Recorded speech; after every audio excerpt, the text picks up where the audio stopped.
So today, a little different from yesterday, and I have with me Mitch. Can I say Mitchell? You can say Mitch. My grandmother calls me Mitchell. Which is why I love it. Mitch Rogers. And we just wanted to have kind of the same conversation, but in a different context, obviously, that we had. So if you didn't watch the conversation with Dr. Dave yesterday, I want you to watch that first. So little different conversation here. I was able to watch the video with Dr. Dave. Yeah, so what do you think? I thought it was very interesting in the fact that he had a different take on it, obviously, because he has a different life experience, which I would assume he would. But trying to relate to what he was saying, naturally I had a hard time relating to what his experience was because mine is obviously different. That being said, my experience in general is different than most people because a lot of people may or may not know, but at a formative age in my life, I was transitioned from my biological family to my, I guess you could say, my adoptive family, and that was a big shock for both of us. Black child moving into a white household. Right, and which is exactly why I thought you were perfect for this conversation. Which is different. Very different. I was raised in a African American up until a certain age, from food to just the way we interacted with each other, and then I was transitioned into a white household, which was vastly different. So I had to learn certain things. I had to be able to interact in a certain way. It was just understood. Well, let me ask you this, because as that white family took you in, like, what was their educational process on you're about to have? They had a rude awakening. Right. I mean, was there any preparation? No, there was no preparation. Literally, it was one day I was with my white family, and then the next day I was with my white family. There was, no big drama. There was no child protective services. There was no anything. They wanted to do something that they thought was in the best interest of me. My dad talked to my mom, my biological mom, and wanted to be able to provide things for me that she physically and economically could not. So it was literally it was a daylight and darkness comparison about what environment you was in or what to expect. They had a very rude awakening. And I was never a small child, so it's not like you could tuck me into a corner and I would not be seen. Nobody puts baby nobody puts, and even as a baby, I wasn't a baby. Right. So it's not like I was a small person, nobody noticed me. So, well, let me ask you this. Did they know they were getting a black child, or were they knew they were going to get a foster child, or did you just show up and they were like, they knew. Because sometimes they don't know. No, they knew. Matter of fact, my dad, as I finally referred to it, he actually sought my mom out and says, if you allow me to do this, this is what we are prepared to do. That's awesome.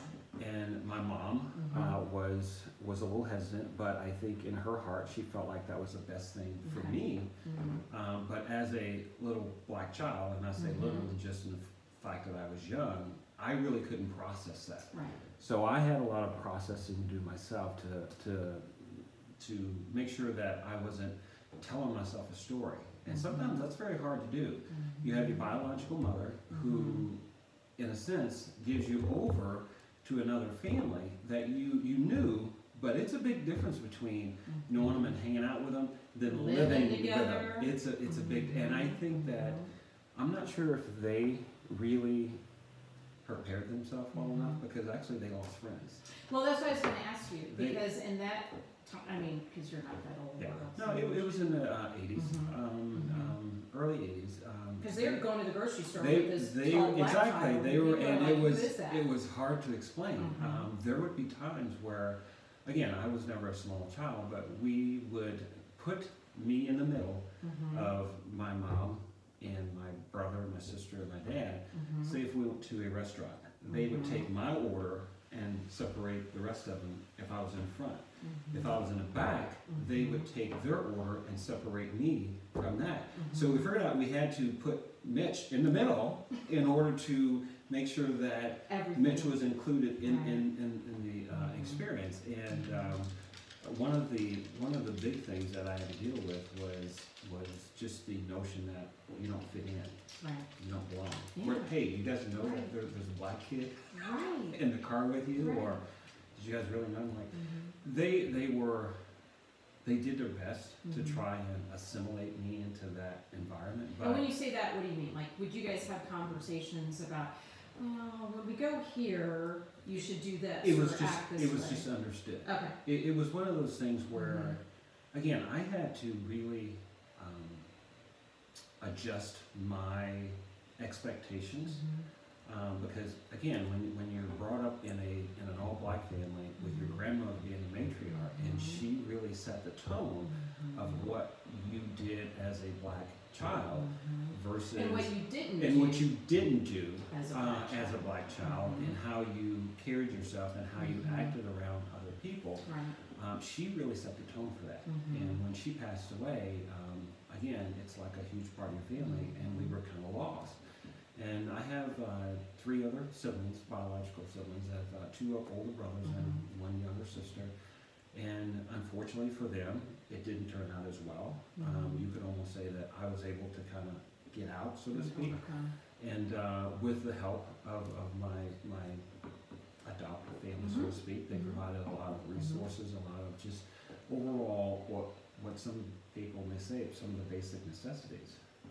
Let me ask you this. So your father, your adopted father, what kind of conversations did he have with you? Like, you and I both have sons. Yes. And they're biracial. Yes. But the conversations I have with my son, I think are very different than maybe what white fathers' conversations are with their white sons. Just in terms of, you know, how society perceives you, how you need to be careful about some of your actions and your words. Yes. So did yes. your white adopted He- father know to have he those did. conversations with He you? did, and Okay. this was around just how even back then it was like, okay, if you get pulled over, Right. Right. if you're out on one of the rural highways and a county police officer pulls you over and it's the middle of the You night, are submissive. you Submit. do what they tell you Right. to. You Which just, anyone should which do. anyone should do, but Mhm. again, I keep going back to that. Mhm. I was never a small kid. I was in the 8th grade. I was bigger than most adults, bigger than most Mhm. men, and I've noticed that is one of the things that people tend to point out. Gee, you're a big guy. I'm like, Mhm. I've always been big. Mhm. Well, that poses a different physical presence to some Mhm. people. When you're black, okay, Mhm. people have a certain expectation of, but when you're big and black, Yeah. it takes on a whole different Right. persona. Right. So I had to always be aware of how I came across to people. Mhm. Because if you can imagine, if I'm a 16, 17-year-old kid and I'm physically bigger than the male adult Right. that's supposed to be, giving me direction, it can be quite intimidating to have someone you're looking up to and stuff. So I had to be very aware of what my actions were, Mhm. how I spoke to people. Do you still have to do that? I still do. I Yeah. still do. Because you're still the tallest, I am biggest, still blackest normally man in exactly. the room. I am I know, still because usually we're in the those, biggest one we're in in there. those meetings, And yeah. in part of my career, I worked in Mhm. pediatrics Mhm. and stuff. So now you're talking about little kids, Mhm. and it wouldn't be uncommon for me to actually get on my knees to Right. talk to them, Right. To be at their level. yes, or to sit down when I talk to them, because I had to be very aware of how my presence came across. Mhm. I had to be aware of how my voice came across. If I raised it, how intimidating I could be to a little kid and to an adult. That takes so much energy. To an adult, you're physically, you're Right. emotionally Yeah. drained by the time you get home, Right. because you're always processing All those nuances all those that you nuances have to- and how you're going to be perceived, and you don't want to come across as intimidating. Mhm. But then again, Mhm. you don't want to be perceived as Aggressive. And Mhm. so you have to always be aware Mhm. of your surroundings, so to speak, kind of like a Disney character. You're always on stage. Well, and it's interesting because as a male, you're seen as aggressive. As a female, Exactly. I'm seen as angry. Hey, you're angry, and so you know what I mean? yeah. It's very interesting. But sometimes it's hard to Mhm. process that with Mhm. with everything that's going on in the world today. And I'm human. At the end of the day, I'm still human, and I have emotions just like everybody else. So when you're the butt of a joke that someone thought it was okay to say, it's hard to hold that back and not just, in a normal situation, if it was, say it was a white guy. Because that's kind of the talking thing. Right. How I see it as a black man. Yeah.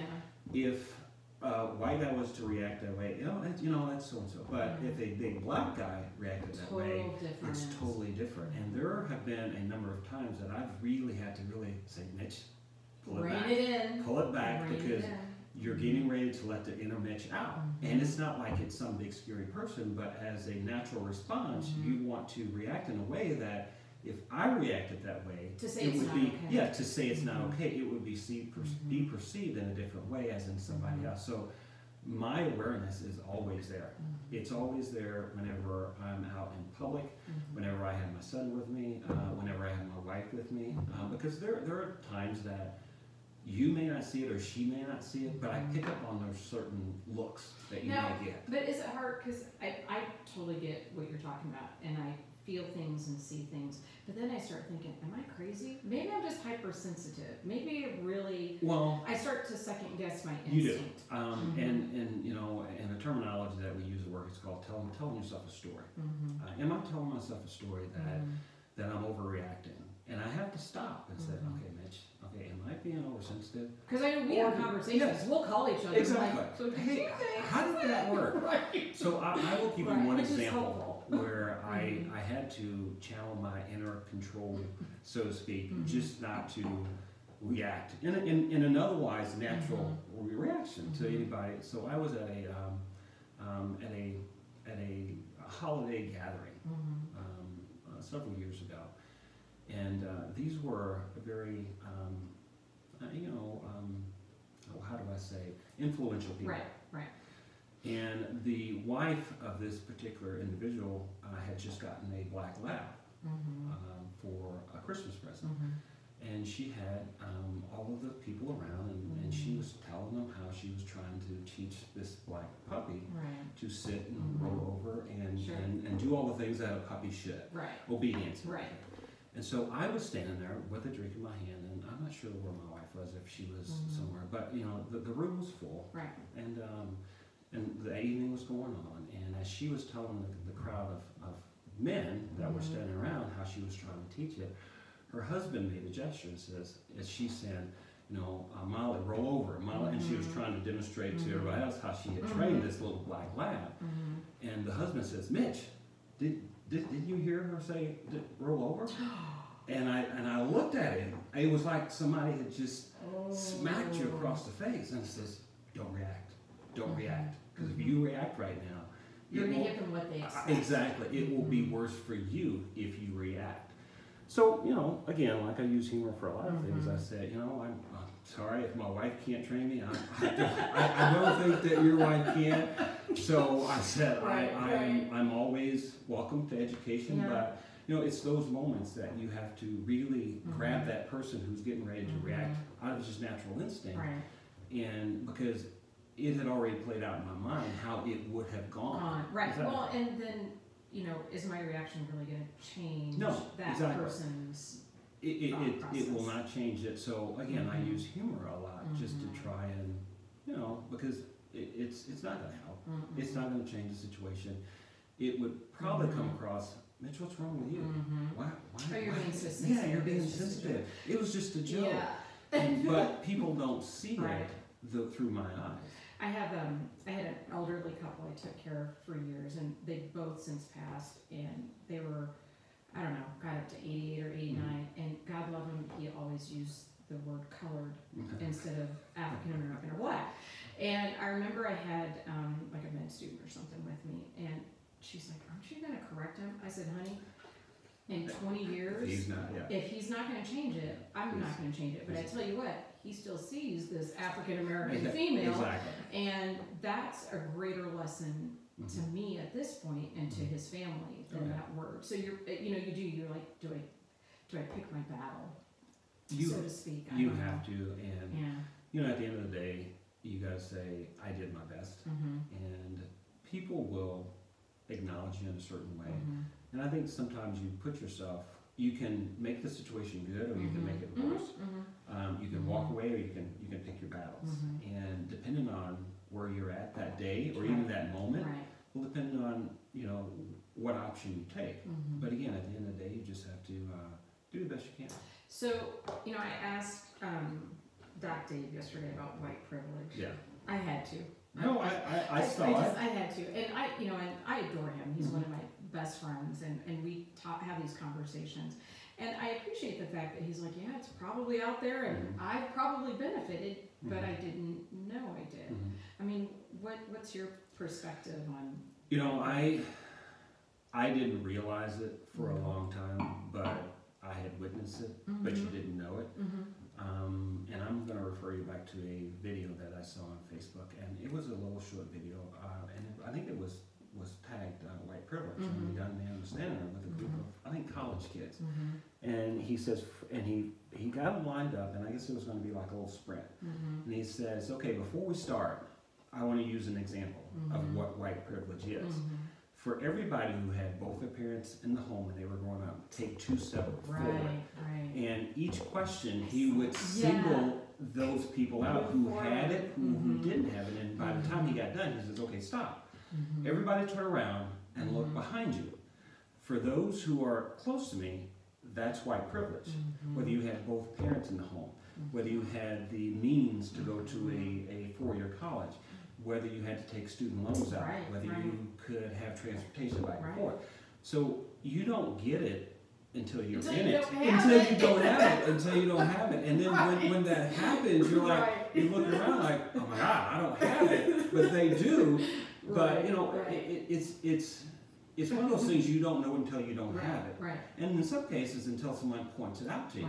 So in some cases, you would say that I didn't have it in my biological family, but in my adoptive family, I had it. And you could really tell. Who's to say that I wouldn't be where I am today if I didn't have that experience? So they did the best they could with what they had, and I always told my wife, I said, you know, when black kids are born, they get books to say, this is what you're supposed to do, and this is what you're not supposed to do. And for a while, she says, you're kidding me. I said, yeah, actually, I'm kidding you. We don't get books, we don't come with receipts, we don't do any of that stuff. But it does let you know that there is a difference out there. There is one, and people don't know it until they're sitting in the situation. It's like, oh my God, did that just happen to me? Why didn't it happen to somebody else? What am I supposed to do with this? How am I supposed to process this? Am I supposed to be mad? Am I supposed to be angry? You know, so it makes your mind just goes in all different directions. You have to be able to harness that and process it into a point where it benefits everybody. Where there's opportunities where some of my white friends say, will ask me, Mitch, why can you say that word to your friends, but I can't? Why is it that you get to do this and I can't? Why do you get so upset if you hear this word? Oh no, this is the one I always get. So how come you guys have Black History Month? And I'm like, well, no offense, but it's like white history every day. 11 months a year. I was like, yeah, you guys kind of have it every day. You kind of have it. So, but that's what I get wrong. But that's one of those things that you don't, if you have it, you don't know it because no one's never taken it away from you. Or you've never had to defend that, or you've never had to justify your being. And growing up with where I was in Southern Illinois, I mean, there was a lot of racial tension down there. In the small town I grew up in, the tracks literally separated the black community from the white community. Like it does here in Springfield. Like it does we here in just read that Springfield. article. Exactly. So you grow up in that organization, in that environment. You just instinctively know what to do and what not to do. So it's like, Mitch, did somebody tell you that? It's like, I don't know. It's just you just know what to do and what not to do. But unfortunately, in this environment here, for my son Caleb, and you've seen him, he's a pretty good sized young man, and he's still got fill into his body. So you know, when we talk about that conversation about what to do if you get pulled over by the police, I've had that conversation with my son. And it's not that I feel like I'm setting him up or I'm sending him into this scary world, but that's the reality we live in. Is that and you're his parent. Exactly, and he needs to be aware of that and how he's going to be perceived. So that's one of the unfortunate facts of the world we live in. And do I want to live in a world like that? No. But this is the world we have. And would I love to not live in a world like that? Yes, of course, anybody would. But until we get real with ourselves and tell ourselves the facts versus what someone assumes, and not be afraid to address some of those polarizing racial conversations, we're just going to keep repeating things. Again, it's not as in your face as it was in the 60s or whatever. Yeah, it's more insidious. Exactly. Which I mean, it's way better than what it is. It is. Don't get me wrong, but now it's kind of like, Well, for you and I to sit here and have this conversation and to be able to put it out on social media like that, there has been a lot of progress made on that end. But then there are times when you have these lax, and so to speak, in judgment. And I think what's trending on the news today is the West Virginia or Virginia governor. And I was on the elliptical today, and I'm like, when you see this, it's like, oh my gosh, it's kind of like a wet towel across the face. Like, oh wow, I did.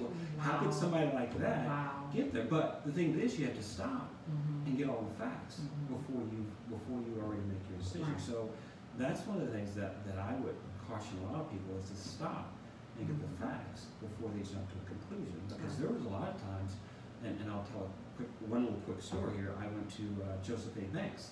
It's a an upscale clothing store. Exactly.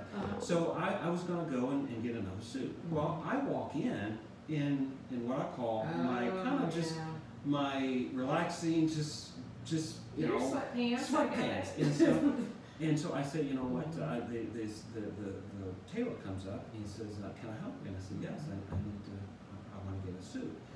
And we're looking through the suits and he says, oh, you're a pretty good sized guy. And he's, you know, looking me over and everything. And we're going through the suits and he says, oh, these are the executive line suits. You shouldn't yes, look at well, these are not for you. These are not for you. And I quickly whoa, wait a minute. What do you mean? These are the executive line suits, but they're not for you. And again, those presumptions, even on my side, where I started to go there, and it's like, wait a minute, okay, let's understand what he's saying before you jump to that conclusion. And he was a little guy, so I'm looking at him, I said, what do you mean they're not for me? He says, believe me, they're not for you. And I said, no, I help me understand. What do you mean? What do you mean they're not for me? Am my shoulders too exactly. broad? But actually, that is exactly what he meant.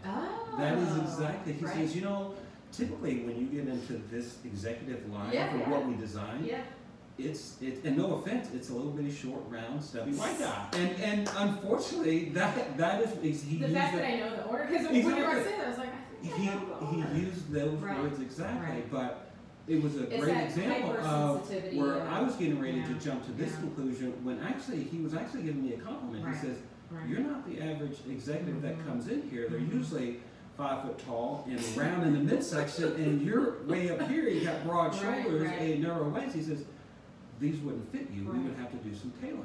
So, but again, so taking that pause. Yeah, taking that pause and saying, hey, okay, wow, actually he was giving me he was trying to tell me, you're not the average bear as in the round executive. So he was giving me a compliment, but that hypersensitivity almost got me to the point where I was getting ready to jump there, and he was actually not trying to go there. But again, we live in this world where we tell ourselves a story that he just offended me, when actually he was giving me a compliment.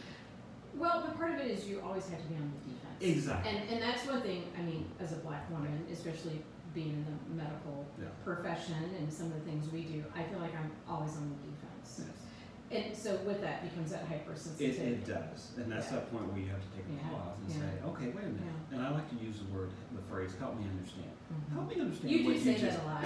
I think I'm going to get you a t-shirt. Help me understand. But that's my way of that pause of like, whoa, help me understand what you just did or what you just said, so I can process that. Because in my mind, in that hypersensitivity, I'm initially going to take it as an insult, but I have to stop and process this, so I can make sure that I am in the right frame of mind. So when I respond to you, I'm not offensive, and I know how to respond. That's good, because not everyone has that skill or that strategy. So I think that's where sometimes we see some of these interactions, especially with African American males.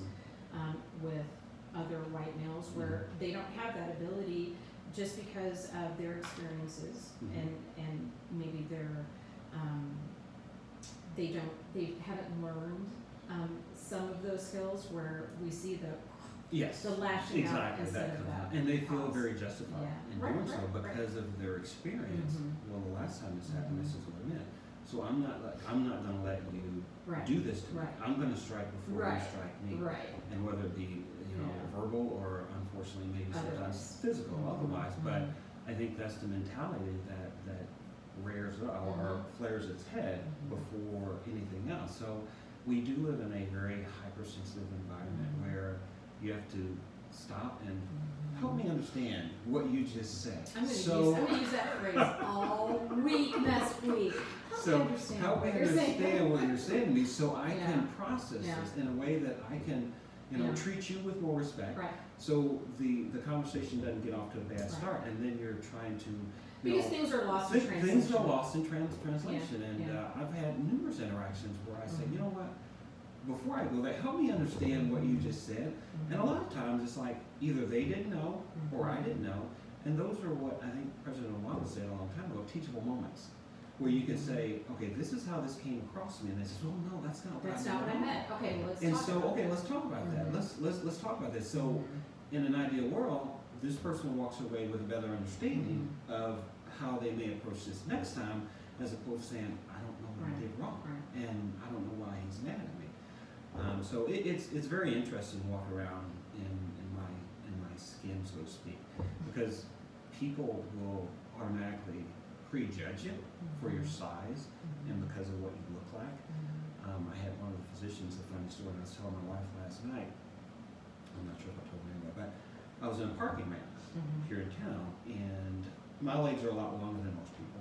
So this physician had got out ahead of me, and he was walking, and it was a cold winter's early morning, and it was dark. So you're probably catching up. And so I am slowly catching up to him, and as I'm catching up to him, he is picking up his pace. Now I have a big dark coat on, I have a sock cap on, it's cold, it's in the middle of winter.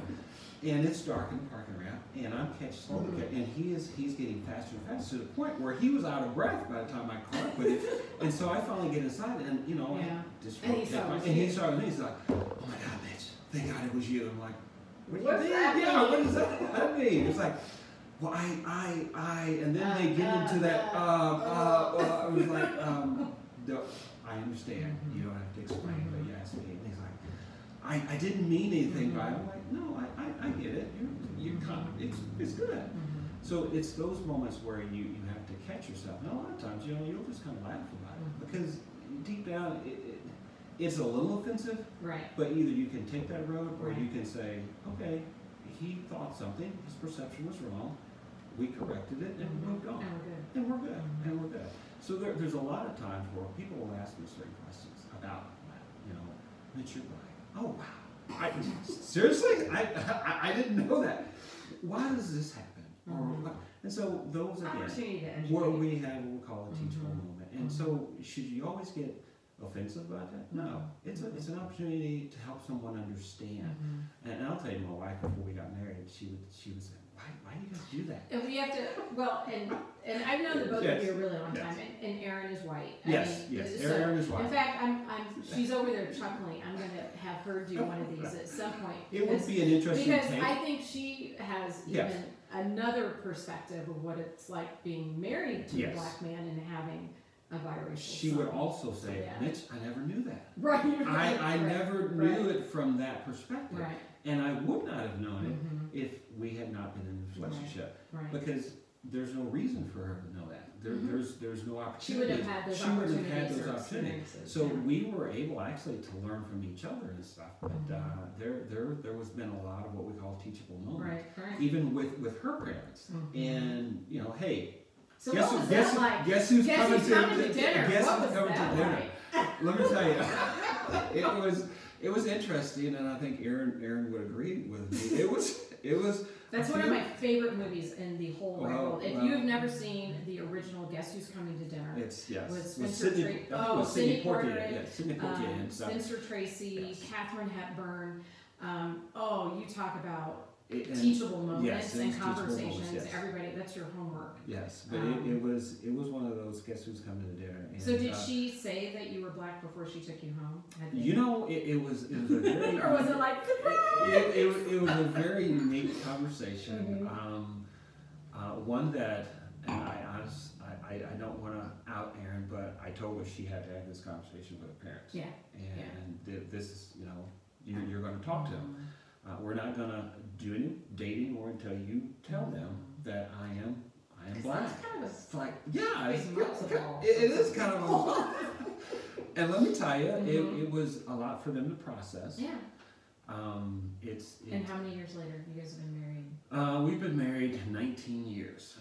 19 years. Yes, really? we've been married 19 years.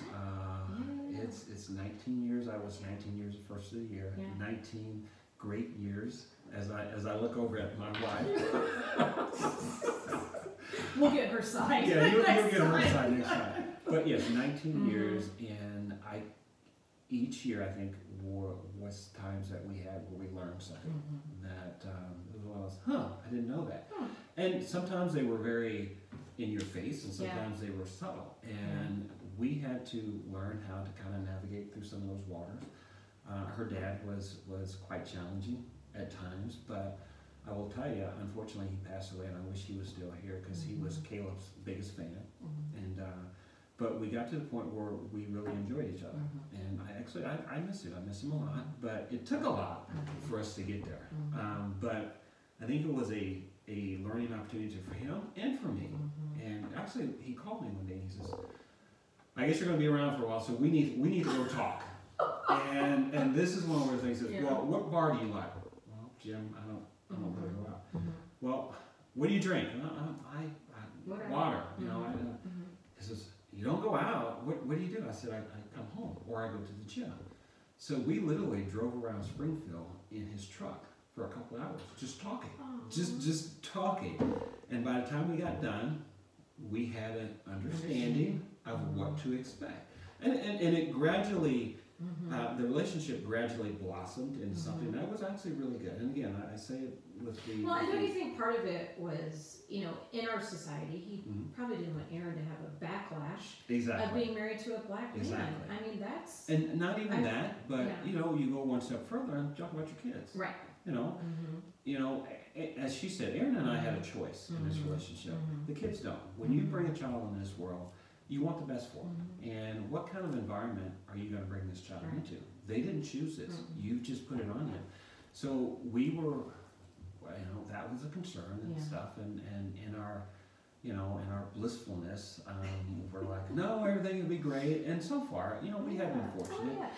And, you know, even though we live in, you know, conservative Springfield, I would say from biracial couples and children, I mean, over the last 20 years, it's there's more of us. It's way more accepting. Even on TV, I love watching. Greg and I crack up that HelloFresh commercial with the black lady cooking and the white guy's like feeding her. He's like, "Honey, that's us." I'm like, "Yes, it is." Yes, it is. So a whole different. There's a whole different acceptance and things of that nature and stuff. But I mean, but it's still out there, and I'll refer you back to a moment where Caleb was in Rosemount, up north, playing baseball. And he was playing third base. Now I wasn't there, and actually I'm kind of glad I wasn't there because I don't know how that would have went over. It's one thing to say something to me, but then when you say something to your kid or something is said to your kid, you go into that protective, you know, nurturing mode where don't mess with my kids. And so he was, they were out on the field, and he was close enough to the dugout, to the opposing team's dugout, that he could hear them talking. And of course, the forbidden word comes out, and I'm not sure if he knew how to process that, but he knew it was wrong. He knew it was wrong and stuff, and that I think was a teachable moment for him, unfortunately, in a negative way, but it's still out there. Sometimes it's right in your face. Well, and I tell my kids, you're going to hear it one day. I'm going to be honest with you. You're going to hear it. Honest to God, when I took Caleb for his first, not his first haircut, but which we were transitioning from one barber to the next, and I took him over to the east side, and we're driving, and he says, "Where are we going, Dad?" I said, "Well, I'm going to take you over to the barber shop." I said, and when we get there, you're going to hear words. You're going to hear a type of dialogue that you normally don't hear.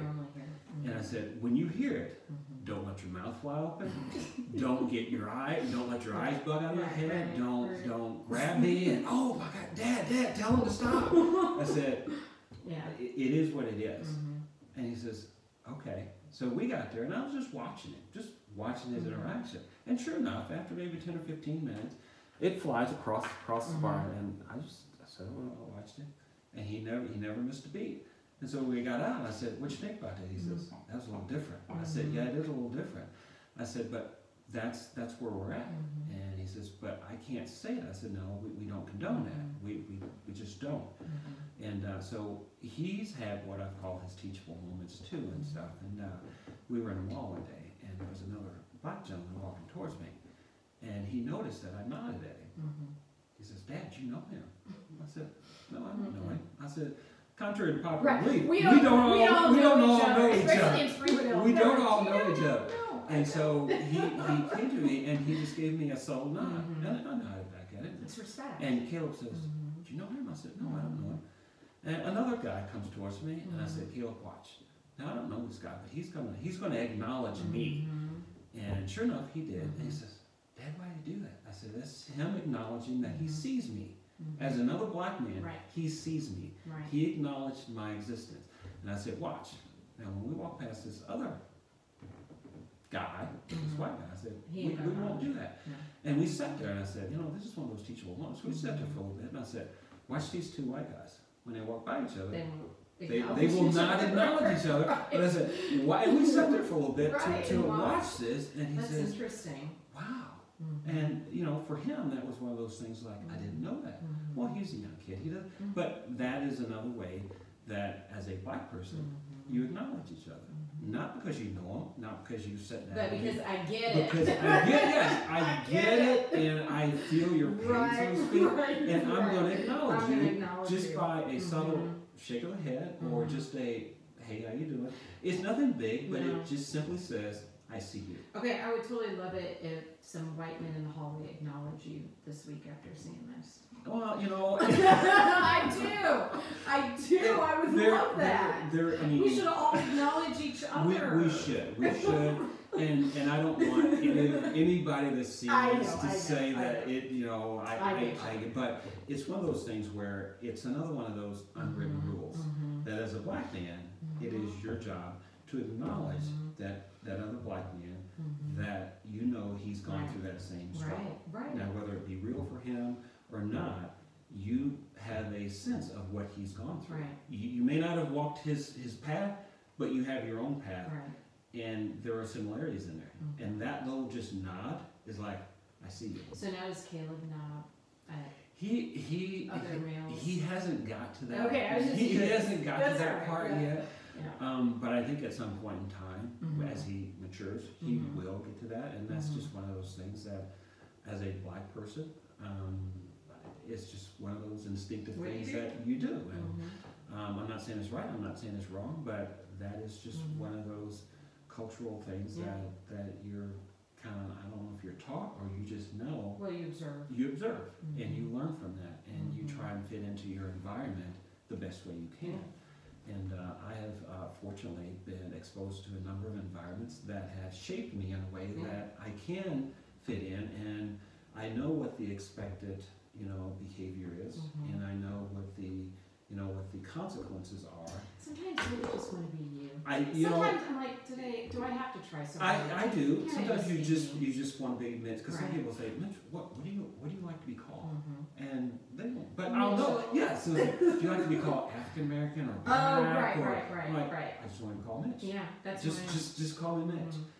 It's not complicated. It's just simple. It's just plain old Mitch. I could be blue, green, yellow, black, or white. I happen to be black, but I'm Mitch.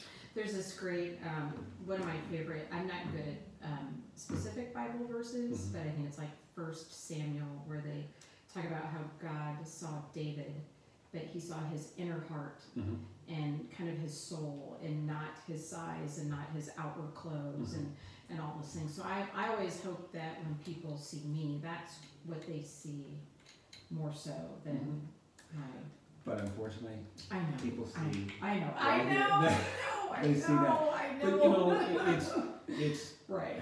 and it's up to that person Right. to make the determination of how they're going to How treat they're you. going to treat you. But in presenting yourself, Mhm. you do have to do it in a way that allows that other person to be get- able to see that to part. see that. Right. And I think as a black person, I think part of that responsibility is on me Mhm. to make sure I do present myself in Mhm. a way that is respectful, Mhm. that is what I should be representing as Mhm. a culture.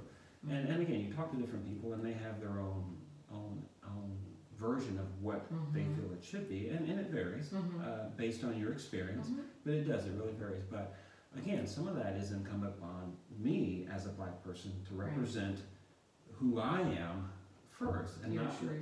to my truth and stuff. So yeah, I can't just expect someone to know how to treat me. But then again, you have to lay that expectation out there. Look, you will not talk to me this way because I don't deserve to be talked this way. Right. Or you will not treat me this way, but I need to do it in a respectful way. I can't fly off the handle. Then I'm basically living up to that their expectation. Yeah, prejudgment thing. So right. it takes a little bit of control and then a little bit of. It takes a lot of control. It does. It takes a lot of control some days, and you're mentally exhausted on some days and stuff. Mhm. So, but you know, it's part of life. Right. It's you're here. If we could all pick our worlds and our lives, it would be rainbows and gumdrops and unicorns. But it's not. It's not. It's not. This is reality, and you have to get up and face it every morning, and you do the best you can. You do pretty good. I try. You do well. I try. I've had a lot. Help me of understand. Help me understand. I'm gonna use Help that. me Everybody has to use that. This way. I'm going to say Help that. me understand. Help me understand. It does two things. It makes you take a pause, and it gives me a chance to take that, and it gives that person a chance to say, "Oh, did I do something?" Yeah. You know, so it de-escalates. Yeah, it de-escalates Right. things instead of flying off the handle. It's that verbal cue for me. Right. Okay, you've just struck a chord. Help me understand what you just said, so I can process it and respond in a way that is appropriate, not flying off the handle. So Aaron knows I say that all the time, and one of my friends, he loves that term too. Help me understand. I'm gonna get you that T-shirt. Help me understand. So that's just one of the things that awesome. I fall back on. It's one of those. So I want to, at some point, we're gonna get Erin. I'm looking at her right now. She's looking down. Because I think it'd be interesting to get her perspective.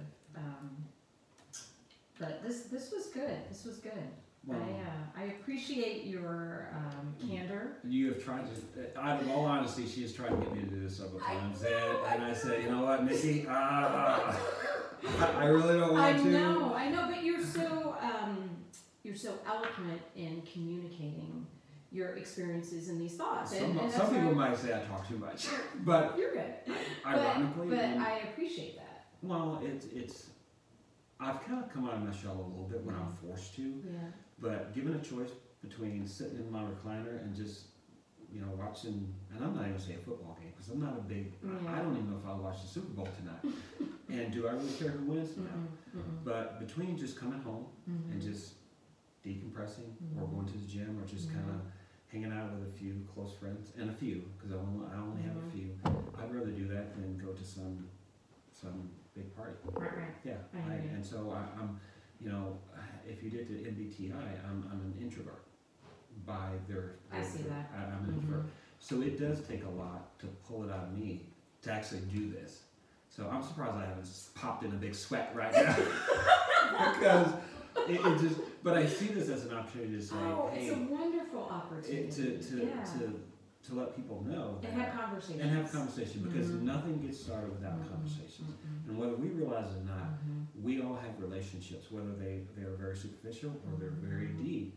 And if you don't take the opportunity to help someone understand, then how can you blame them if they never know? Right. So you don't know what you don't know until you know it. Until you know it. And until we sit down and have those conversations and be open about it, that connection will never happen. Right. So if I want to help change the environment I'm in, I'm gonna have to step up and do something about it. whether it's having these conversations or helping that other person understand, okay, this is what's really going on, as opposed to what you thought was going on. So I appreciate you.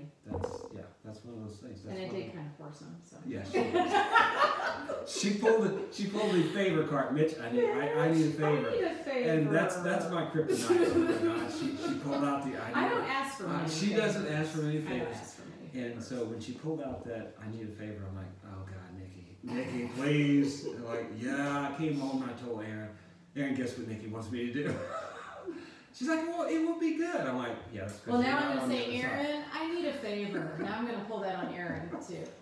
So stay tuned. We're gonna have a conversation with Aaron. Nikki and I go back a ways. Long. We worked in PE when she was doing your med school. My med school. We met when I was a med PDICU. student, Yeah. and then as a resident, you were an ER nurse, Yes, and ER then I nurse. met Erin because she was a peds nurse. So Yes. we've known each other Yes, we've known each other a a long really time. long. That's why I get to say Mitchell. Yes, she does.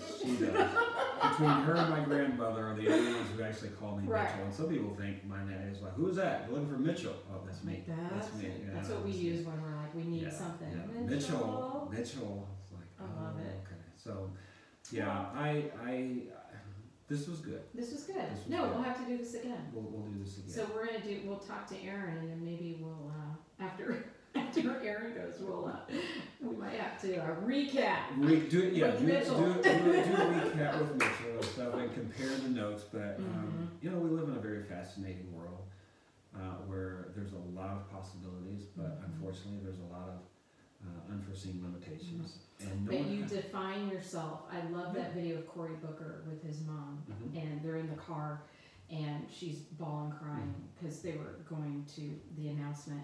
And she was, you know, you define yourself. You know, this is who you an are. amazing time. And I've always said, if you let someone else put limitations on you, then you've just closed the door for yourself. Right. There were teachers that told me I should be digging a ditch. Right. Yeah. Right. And look at you now. You know, and I've been blessed. Put it this way, I've been blessed. I've been. But you've also taken opportunities that have been given to you, and you've worked very hard. And believe it or not, there's been a lot of people that have shown confidence in me, that for no other reason other than them just taking a chance on me. So, and I've always been a strong believer that, you know, people are put in your path for a reason. And it's up to you whether you take full advantage of those relationships, and not in a bad way, but realize the value of those relationships when they're there, because they're not always there. They're people pass. It's like I said, two ships in the night. You pass, and you may never get a chance to take advantage of that relationship ever again. So you live your life to the fullest, and sometimes it's hard, but people coming in and out of your lives all the time. And you never know when that person's going to cross your path that you may think is out to get you or do you harm, but they're actually there to help you. Right. So Teachable moments. Teachable moments. Help me understand. Everybody, help me understand. All right. So. All right, we're gonna do this again. I'm out of wine. So. Yeah, she's out of wine. I haven't touched my water bottle here, but right. she's always telling me I need to drink more water. So. But true. All right. Thank you for this moment. No, thank you for this opportunity. Thank you. We're gonna do this again. We'll have to do this again. All right. Bye. Come on, Aaron, turn off the camera.